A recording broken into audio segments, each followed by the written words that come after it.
Capítulo 3. Aspectos culturais da colônia. O crescimento urbano e social, bem como o aumento da riqueza graças à mineração, possibilitaram o surgimento de uma elite letrada que promoveu a expansão das manifestações culturais na colônia.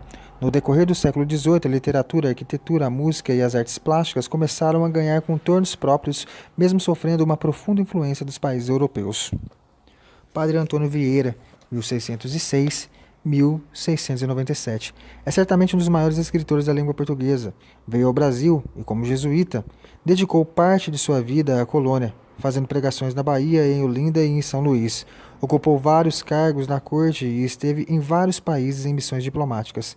Convicto de certas posições, em 1665 foi processado pela Inquisição por defender os cristãos novos. Condenado por suas opiniões consideradas heréticas, foi, entretanto, anistiado logo depois. Autor de vários sermões importantes, como o Sermão pelo Bom Sucesso das Armas de Portugal contra os de Holanda, 1640, cujo intento era barrar o avanço dos protestantes holandeses e garantir a visibilidade da máquina mercantil portuguesa. Antes do século XVIII, houve, evidentemente, importantes realizações culturais, como, por exemplo, os sermões do Padre Vieira e as obras poéticas e satíricas do Gregório de Matos.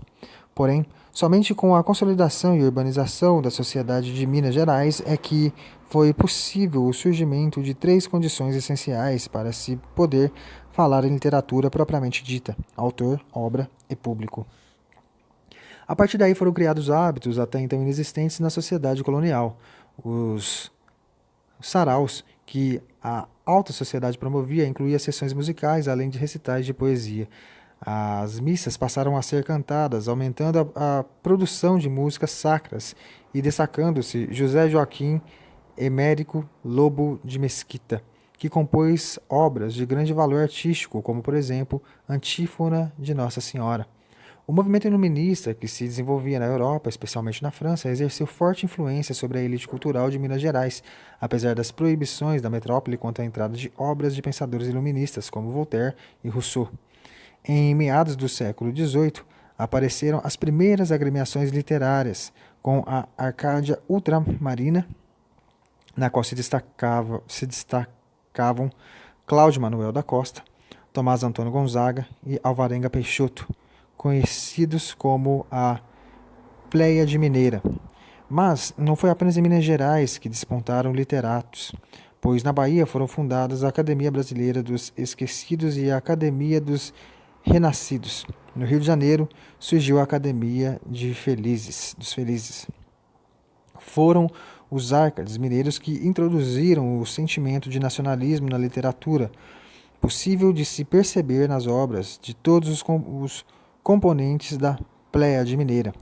Nas cartas chilenas, por exemplo, obra satírica atribuída a Tomás Antônio Gonzaga, as ideias nacionalistas e de combate à opressão aparecem claramente conforme escreveu Joaci P. Furtado.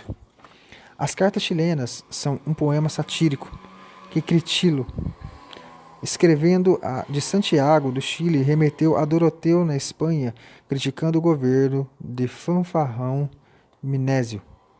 Não há dúvidas de que o poema está repleto de referências à administração de Dom Luís da Cunha Menezes, governador da capitania de Minas Gerais de 1783 a 1788. Critilo Gonzaga escreve como se estivesse no Chile a seu amigo Doroteu, Cláudio Manuel da Costa, que estava na Espanha, criticando um fictício governador chileno que, na realidade, era o governador de Minas.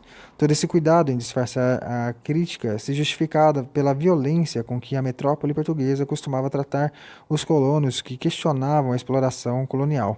Os intelectuais de Vila Rica, assim como os artistas, pensavam e expressavam a crítica por meio de sua arte e julgavam a criar a cultura brasileira, apesar de todo o controle exercido pela coroa. Talvez isso explique a nossa mania de censurar os meios de comunicação nos dias atuais e especialmente nos períodos ditatoriais, como no Estado Novo, 1937 1945, e nos governos militares de 1964 1985. É bom lembrar também que Portugal proibia a circulação de livros e publicações de jornal, como também não se preocupou em implementar o ensino superior na colônia, enquanto nas colônias espanholas e inglesas proliferavam as faculdades e universidades. No detalhe da pintura no teto da nave da Igreja São Francisco de Assis, em Ouro Preto, a reverência de Manuel da Costa Ataíde, que substituiu os querubins loiros por anjos mulatos e fez Nossa Senhora com traços de sua companheira, também mulata. Aliada à grande riqueza que durante o século XVIII circulou em Minas Gerais, a vida urbana que se criou em torno da exploração mineira foi campo fecundo para o desenvolvimento das artes na colônia. O barroco, a mais forte expressão da arte mineira, revelava a prosperidade da região. A produção foi tão intensa que havia trabalho para um grande número de artífices. As principais obras de arquitetura, pintura e escultura foram religiosas. As igrejas imponentes eram decoradas com entalhes em madeira, pinturas nas paredes laterais e nos tetos, relembrando cenas da vida de Cristo, além dos muitos detalhes pintados com ouro em pó, misturado com um tipo de cola para dar aderência. As pinturas mais importantes são de autoria de Manuel da Costa Ataíde, o melhor pintor brasileiro do período colonial. Foi ele quem pintou o teto da igreja de São Francisco de Assis, em Ouro Preto, onde retratou uma Nossa Senhora mulata, cercada por anjinhos também mulatos. Essa atitude do mestre Ataíde revela um traço muito importante da arte mineira, o engajamento social dos artistas. Muitos deles, mestiços ou de origem pobre, aproveitaram-se da arte para fazer crítica social e política, coisa que não podia fazer diretamente sobre riscos de serem presos e condenados por crimes de lesa majestade. Antônio Francisco Lisboa, chamado de Aleijadinho, por causa das deformações provocadas por uma doença, foi o mais criativo dos artistas mineiros. A beleza de suas esculturas é conhecida no mundo todo. Sua genial produção artística está espalhada por várias cidades da região de Minas Gerais, como Ouro Preto, São João del Rei, Congonhas do Campo e Sabará. Suas esculturas produzem a efervescência cultural e social em que viveu. O mulato Francisco Lisboa vivia na pele as dificuldades de se pertencer a um grupo dos dominados e discriminados na sociedade escravista e preconceituosa do Brasil colonial, que opunha brancos e negros e destinava a estes, por mais talentosos que fossem, a condição de inferioridade social. Além desse traço pessoal, sua arte traduz a vida intelectual e política de Vila Rica. É possível que o escultor tenha participado da Inconfidência Mineira. Com certeza sabe-se que era amigo de Cláudio Manuel da Costa. Os seus trabalhos mais importantes foram de caráter religioso, nos quais ele fez críticas aos portugueses. No conjunto de esculturas que foram os Passos de Cristo antes da crucificação, na cidade de Congonhas de Campo, o genial mulato esculpiu os soldados romanos com expressão animalesca, numa clara associação entre aqueles que eram a repressão no tempo de Cristo e os portugueses, que eram a repressão na sociedade em que ele vivia.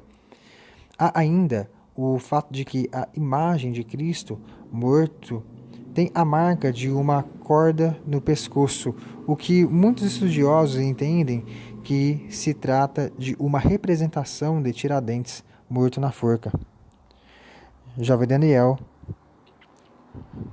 talhado num só bloco de madeira sabão, uma das 12 figuras dos profetas, em Congonhas de Campo, Minas Gerais. É uma das obras-primas de Aleijadinho. Embora seu engajamento político e social tenha dado à sua obra um valor especial, o que mais impressiona é realmente a beleza de seu trabalho, considerado pela ONU, Organização das Nações Unidas, com outras relíquias do tempo da mineração, patrimônio da humanidade.